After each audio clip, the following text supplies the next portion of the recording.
धूप में कल कल करती गंगा की पावन धारा है। चिड़ियों की चहचहाट से गूंजता आसमां सारा है। वह आज शाखों के पत्तों पर बहती शीतल पुरवाई है। वह आज शाखों के पत्तों पर बहती शीतल पुरवाई है। उमड़ते मेघों में दिखती धरती की परछाई है। वह रुके पहियों पर बैठी गाती आज गौरैया है। मानो कदम के पेड़ पे बैठा दूर कन्हैया है। नदियों का जल हुआ पावन, महकती फूलों की क्यारी है। नदियों का जल हुआ पावन, महकती फूलों की क्यारी है। रुद्र सूर्य की सौम्य आभा दिखती मनोरम प्यारी है। ताजी हवा के झोंके में मिट्टी की सौंधी खुशबू है। करनाश तिमीश का फैली दिए की जुगनू है। चंद्र चकोर तारों का ठुमकना नैनों को घायल कर जाती है। चंद्र चकोर तारों का ठुमकना नैनों को घायल कर जाती है। शांत सरोवर की लहरें दिलों को कायल कर जाती हैं।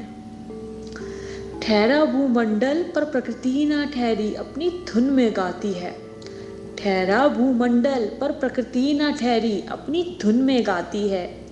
अपनी मधुर संगीत से कानों में मिश्री उघुलाती है। सदियों बाद लौटी अनुपम छटा निराली है।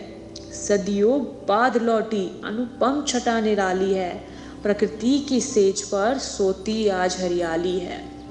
नमन वंदन है भूधरा तेरी चमक अनोखी है। युगों बाद इतनी सुंदर पावन धरती देखी है। युगों बाद इतनी सुंदर पावन धरती देखी है। इस विपत्ति काल में कई चीज़ें सकारात्मक हुई है, जिनमें से एक है प्रकृति।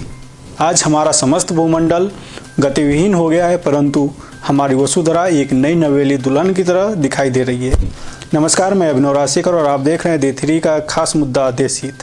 अगर बात की जाए तो चाहे जालंधर से दिख रहे हिमालय के पहाड़ों या सदियों बाद गंगा यमुना का निर्मल होना हमें यही बताता है कि अगर कुदरत चाहे तो कुछ भी असंभव नहीं। आज प्रकृति ही सर्वोपरि है। आज जहां पूरा जगत कोरोना ग्रस्त है, वहीं पृथ्वी पर नभ की आभा मंडल कुछ यूं छटा बिखेरते रही है, मानो किसी पात्र में रखी स्वर्ण मुद्राएं अपनी चमक बिखेरती हो। चंद्र आभा से आती शीतल किरणें रात के जुगनुओं को परवाना बना देती है।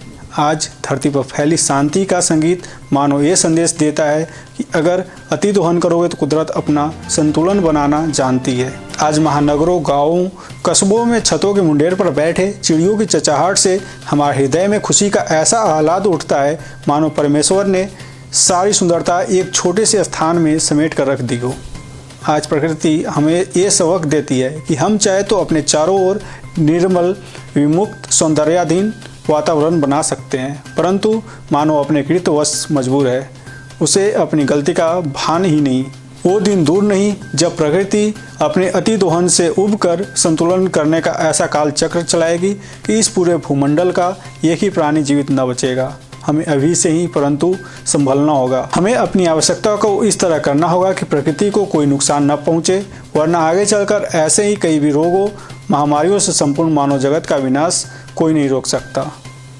धन्यवाद।